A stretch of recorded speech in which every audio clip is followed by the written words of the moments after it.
Today I'm going to show you how an AICC format can work in PLMS 9. First, let's log into the platform. In this case, we are going to start creating a new course. We have to fill the course full name and the course short name.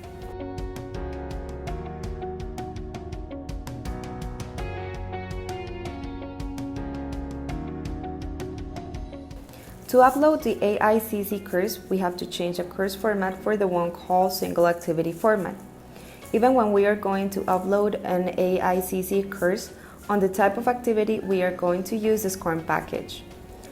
Once we fill the information required, we have to click on Save and Display, and then on Proceed to Course Content. It doesn't matter if the platform asks about the SCORM package, it is going to run the AICC file. We proceed to add the name, upload the AICC file, and then we click on Save and Display.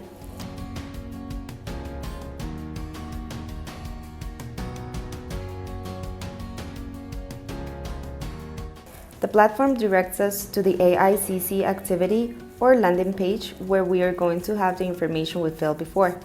We press Enter and it will play our file.